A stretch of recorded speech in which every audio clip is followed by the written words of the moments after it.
everybody, welcome to Wide Family Farm. Today I am going to show you how me and my mom have made beef vegetable soup for years, and I thought this would just be fun. So come along with me and let's make soup on a cold day.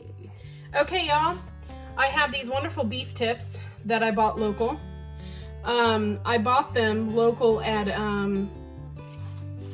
a local meat place called Dumas, and they do no hormones or anything in their meat. Their meat is fresh and trustworthy and everything else.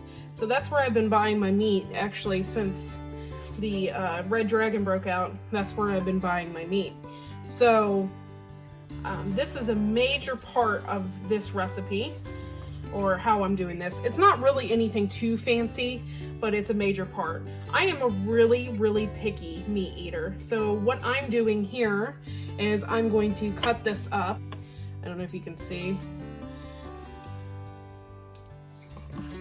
but there's nothing better than some vegetable soup, and I ain't gonna lie, we've been sick for this past week. Oh my God, here comes my dog because he smells it.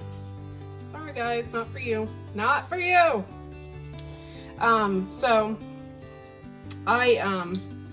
it's marbled really pretty, so this is actually really good beef, but Otis, back off, please. I'm cutting this down just so it's, you know, easier to eat and stuff like that when you're making soup. Okay, y'all, so I have my meat frying in the bottom of this. Now, it's really important in the soup, and mainly for flavor, that you basically put all the beef in here and let it fry up in the pot. Do not do it separately, because if you do it separately, then you lose the flavor. So make sure you don't do it separately. I'm gonna add a few more beef tips in here. Just because it doesn't look like it's that much. If you haven't known me yet, I'm a huge fan of garlic. So I'm using this Lawry's garlic salt.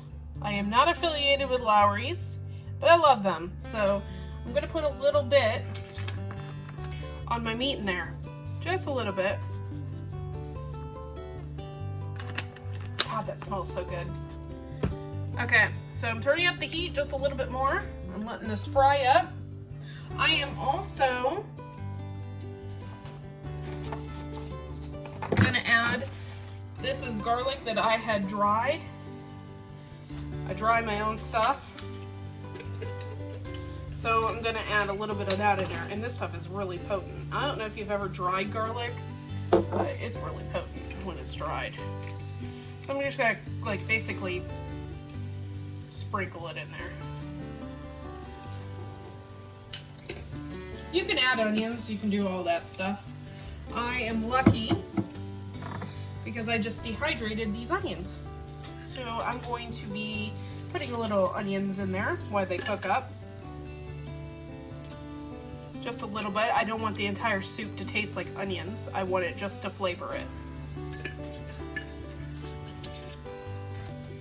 I'm also going to add in, I just did a video on this. This is tomato powder. So I made a video on it. I'm going to throw in a little bit of that. Let's season it.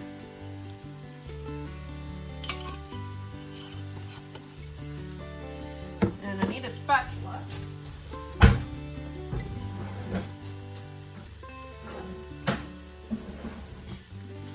Do any of you guys have like a favorite spatula? I do. This one's my favorite. So just going to smush it around a little bit. I did add a little bit of olive oil in it so it doesn't stick to my pan. I'm making a very small thing of soup because I don't have a whole lot. We haven't got a whole bunch of groceries, and so I'm using what we have. Okay, and so while all of that is actually cooking up, I like to add cabbage to my vegetable soup. So that is exactly what I plan on doing.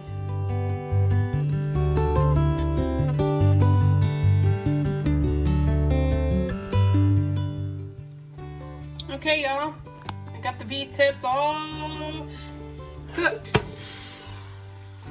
They're cooked. I might even let them simmer just a little bit more in here. And at this point, I'm going to add a little more water in there that looks dry.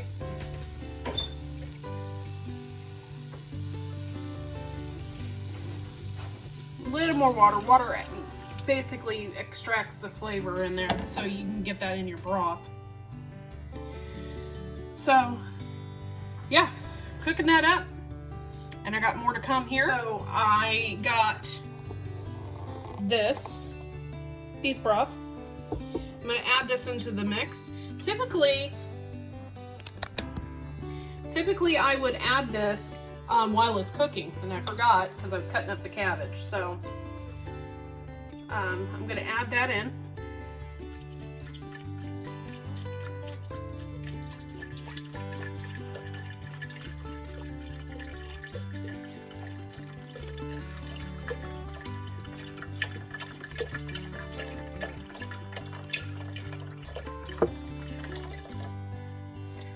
I also have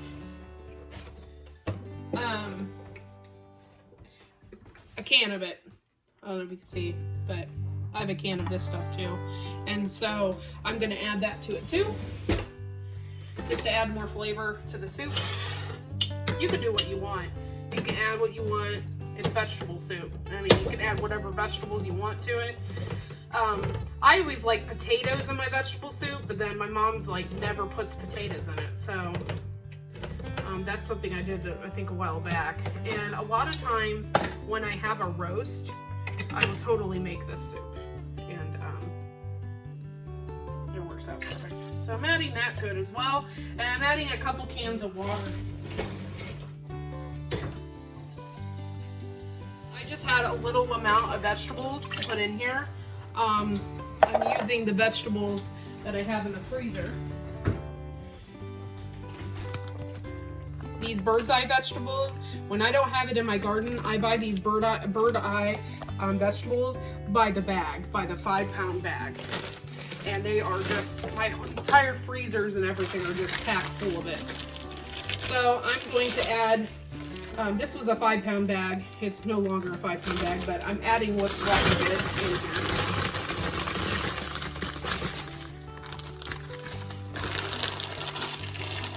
Then I'm also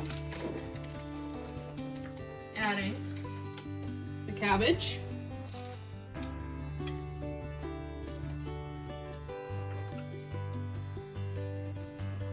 And the cabbage will eventually cook down.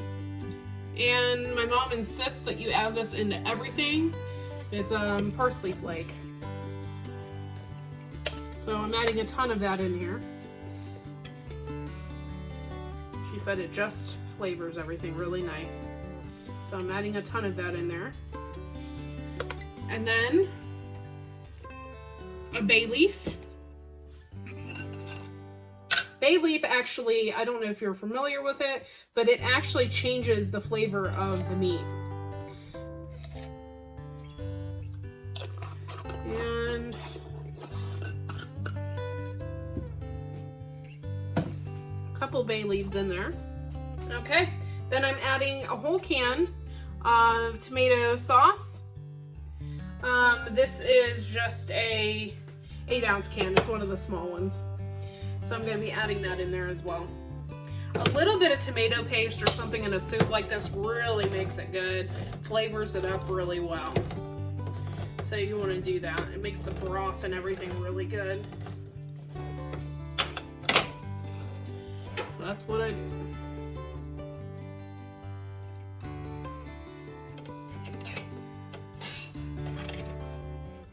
I'll probably need a spoon for that.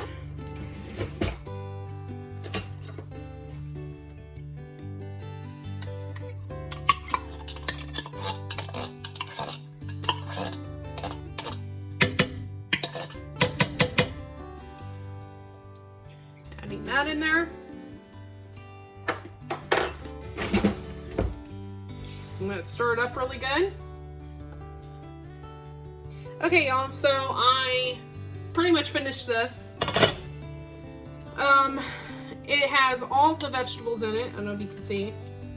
the cabbage and stuff has to cook down, so this will cook down even more. I got corn, carrots, peas, green beans, and everything else in there. Tomato sauce, parsley flake, a little bit of garlic, and then I'm covering it.